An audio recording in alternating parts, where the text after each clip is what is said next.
Olá, bem-vindos e bem-vindas ao primeiro episódio do podcast Vamos Falar de RD, da Associação Águia Morena de Redução de Danos de Campo Grande, Mato Grosso do Sul. Esta é uma das iniciativas do projeto Comunicação, Informação e Prevenção ao HIV/AIDS e ao uso abusivo de álcool e outras drogas, com apoio do Fundo Positivo. Eu sou o Leandro Lindner e nossos convidados de hoje são Edna Flores, redutora de danos, coordenadora do Águia Morena, e Sebastião Júnior, conselheiro estadual de saúde e coordenador do Fórum de ONG/AIDS do Mato Grosso do Sul. E o tema de hoje é redução de danos e controle social. Agradecemos a participação de vocês nessa conversa e as trocas de experiências e conhecimentos que vamos fazer aqui. Tudo bem, Edna? Pode se apresentar? Tudo bem, Leandro. É um prazer estar aqui com vocês. E, na oportunidade, quero me apresentar. Sou a Edna Flores de Araújo, né? Eu estou, neste momento, a coordenadora da Associação Águia Morena de Redução de Danos. É uma associação genuinamente de pessoas protagonistas, né? Ligada à política de redução de danos. Nós estamos também membros associados da Associação Brasileira de Redução de Danos e estamos há 20 anos desenvolvendo ações de redução de danos no município de Campo Grande, estado de Mato Grosso do Sul, e também articulando toda uma rede no Centro-Oeste e também uma rede com as outras regiões a nível nacional.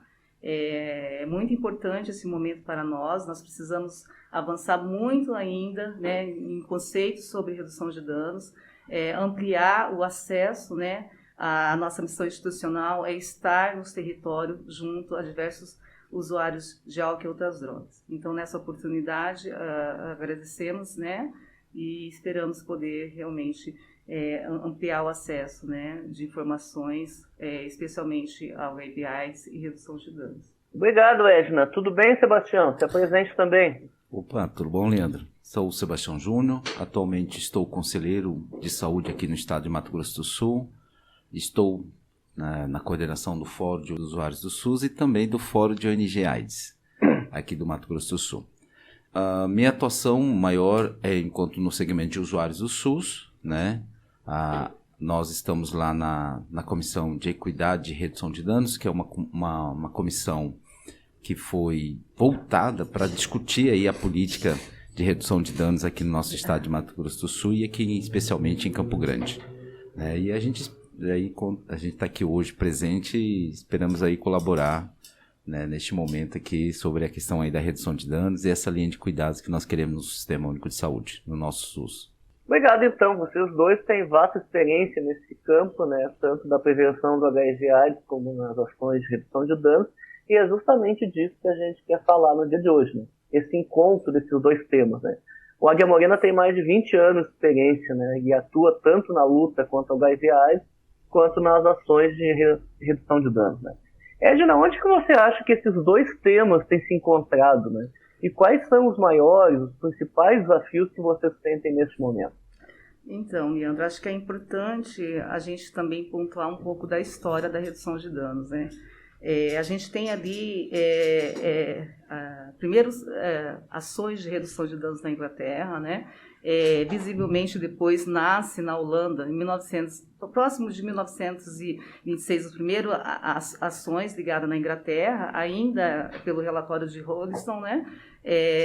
Estabelecendo ali o direito médico, né, de prescrever o ópio.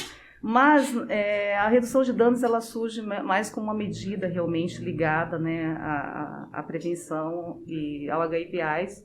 E aí, no caso, a gente vem numa resposta, né, primeiro a resposta pela Holanda, né, trazendo o primeiro programa de redução de danos com as trocas de seringa, né, evidenciando aí a exposição de HIV, hepatites virais, né, que consegue ali fazer um controle realmente sobre a questão da exposição que os usuários injetáveis havia, né, exposto. Então, nesse sentido, no Brasil, a gente vem com as primeiras experiências de redução de danos em Santos, né? É importante a gente colocar aqui que a resposta brasileira para o HIV/AIDS, ela é uma referência mundial, né? O Brasil hoje tem uma referência muito vasta, né, no avanço de combate ao HIV/AIDS.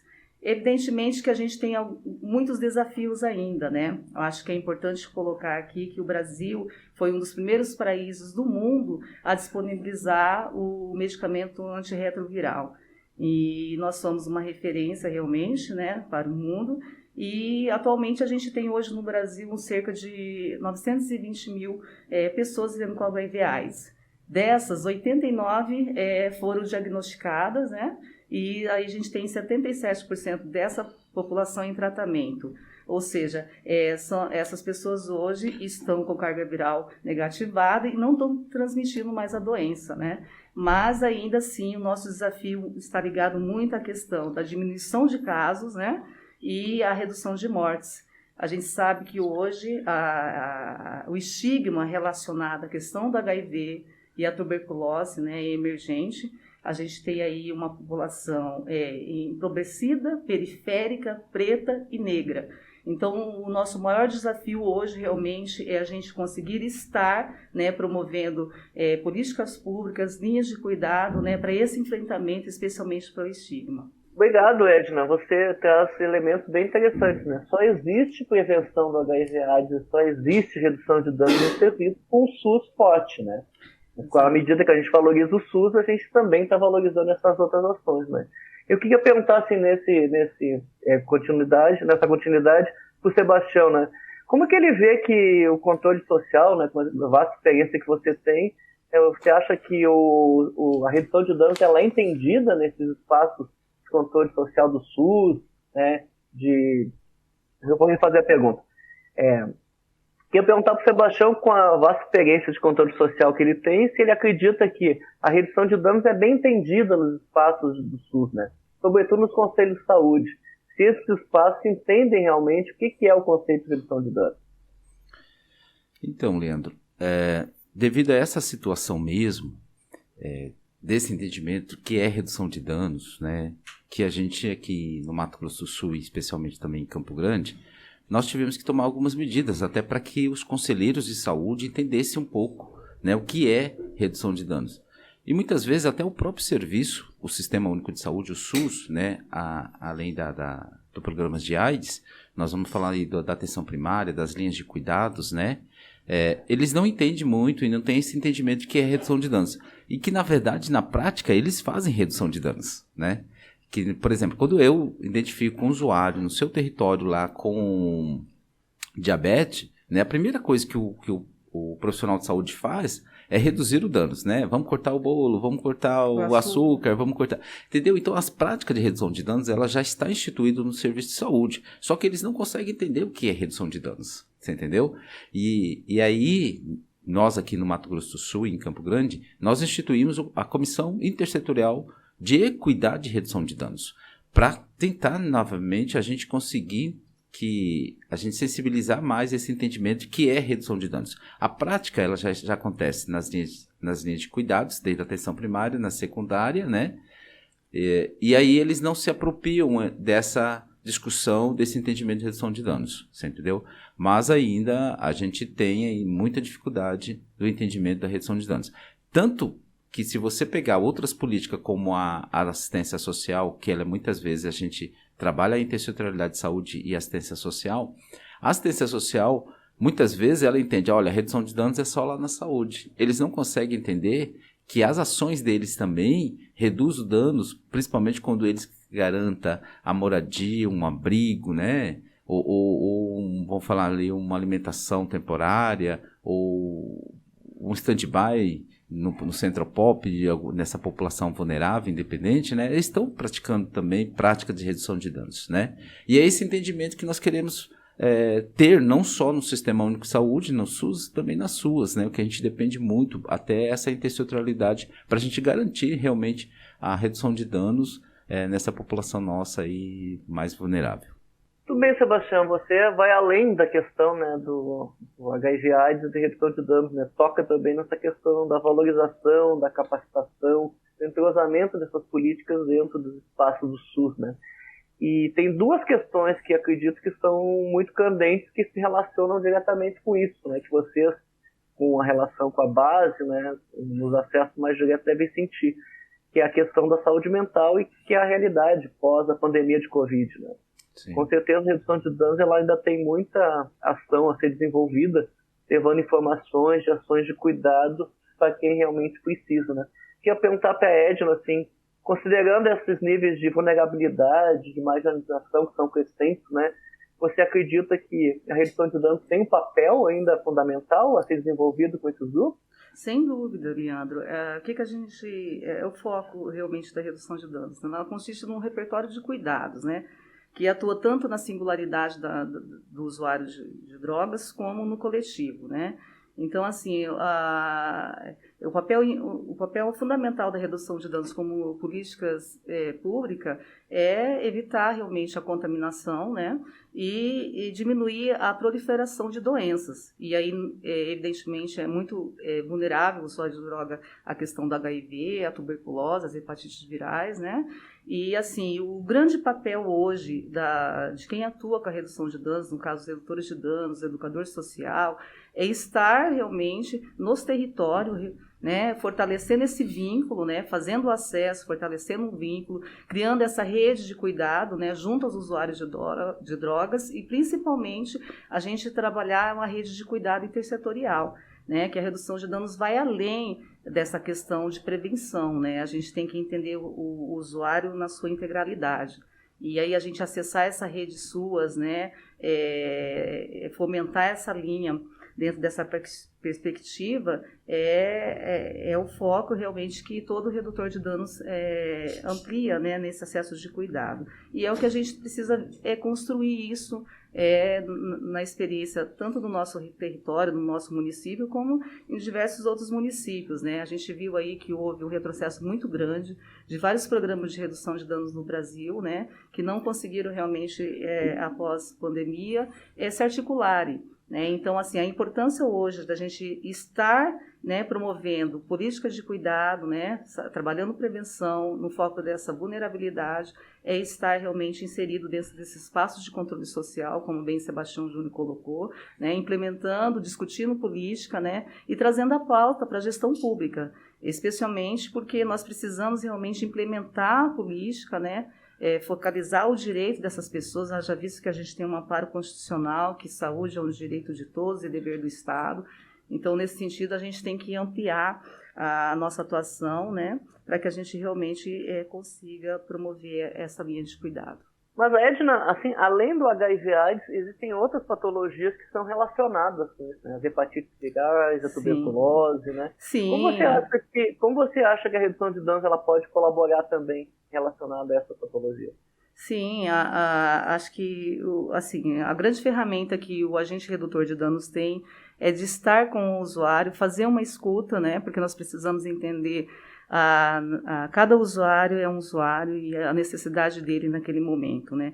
E o redutor de danos oportuniza essa escuta qualificada, esse diálogo para avançar, né, nos instrumentos através da disponibilização dos insumos, né? Hoje a gente trabalha muito focado na distribuição do preservativo, né, interno e externo, gel. A gente trabalha muito no foco da educação em saúde, né, oferecendo a PrEP, PEP, e inicialmente o cuidado, né, que se tem de criar essa relação com o usuário para que ele consiga realmente entender a sua exposição, a sua vulnerabilidade frente à questão desse uso e a exposição a todas essas co-infecções, né? Então o redutor de danos cria ali um momento assim, muito importante, né, desse diálogo, dessa comunicação, para que a gente consiga realmente promover cuidado, né? E especialmente estar contribuindo o acesso dessa população com a rede de serviços de referência, né?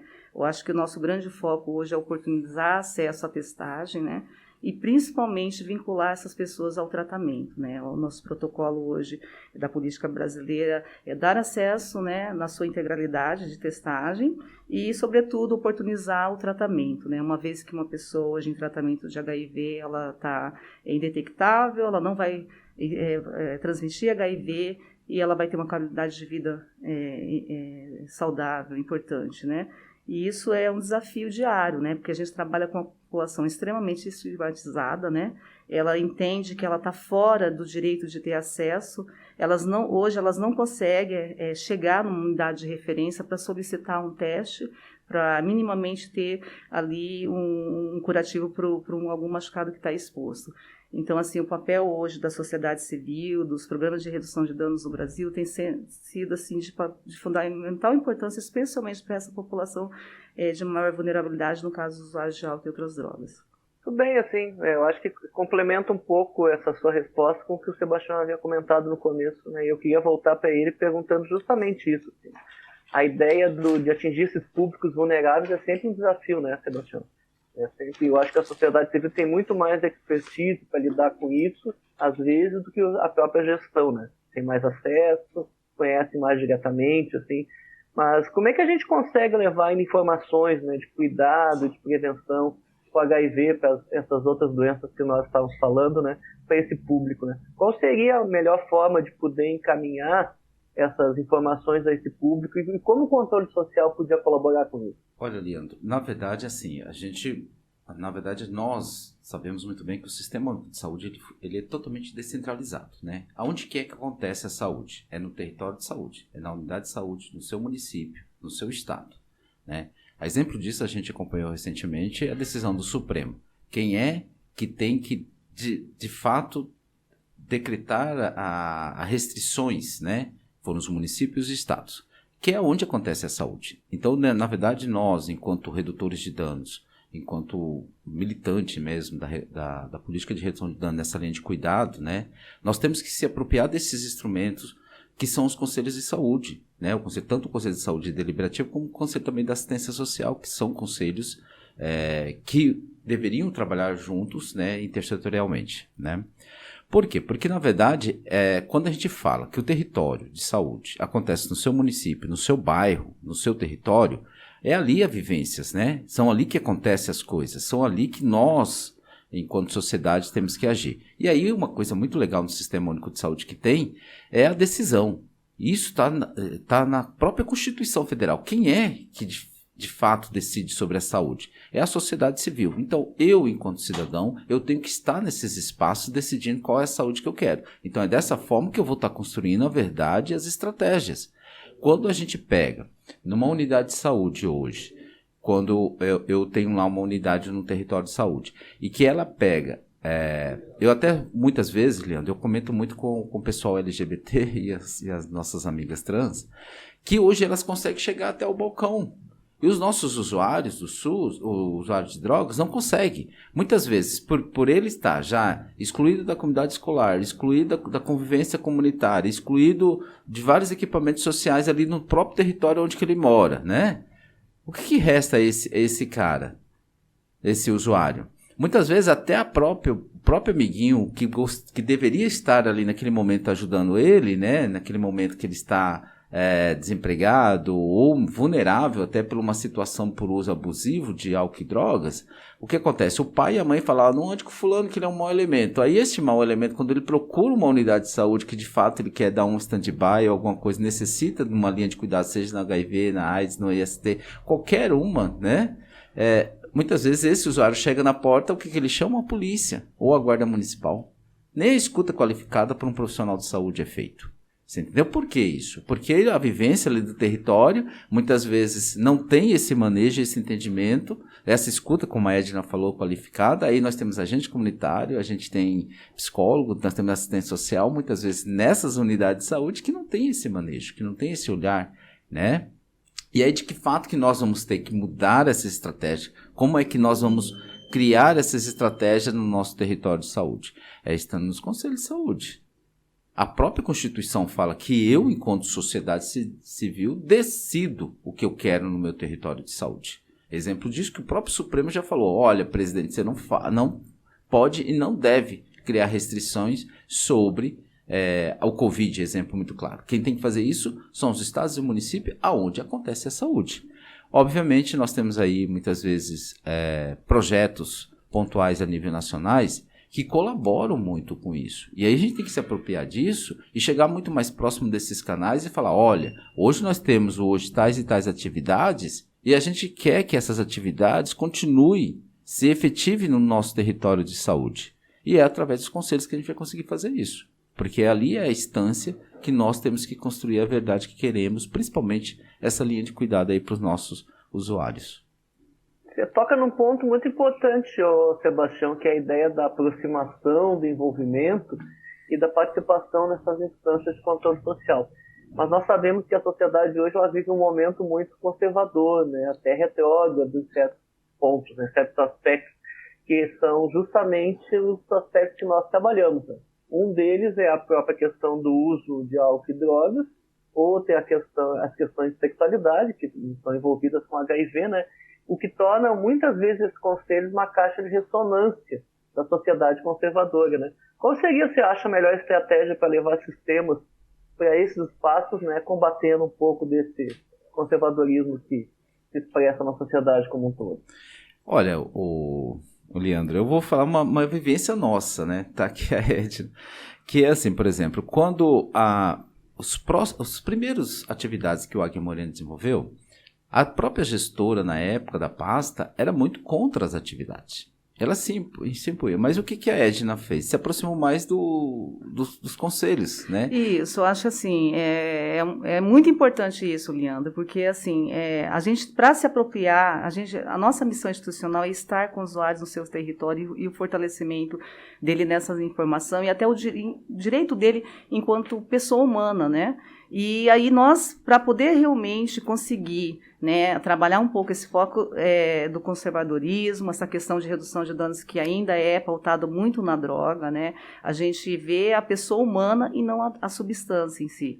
Né? Então, a gente foi trabalhar isso dentro, né, desses espaços de controle social para que a gente pudesse trazer, né, uma pauta muito importante, né, e priorizar a pessoa humana. Né, a redução de dano foca a pessoa, né, e aí a gente precisa realmente trabalhar esses eixos, esses pontos importantes, porque o que se tem hoje ainda é muita dificuldade de entender que a redução de danos é para além, né, ela nasce num ponto de foco de prevenção, mas ela é para além, e o redutor de danos tem esse papel importante, né, de estar nesse território com esses usuários e minimamente se organizar, né, principalmente na sensibilização dele, né, nas práticas seguras, né, desse uso, até porque nós não, em nenhum momento é colocada essa condição para ele da abstinência, né, mas sim do cuidado, né, à frente a esse uso e a vulnerabilidade que ele se expõe a diversas co-infecções, né.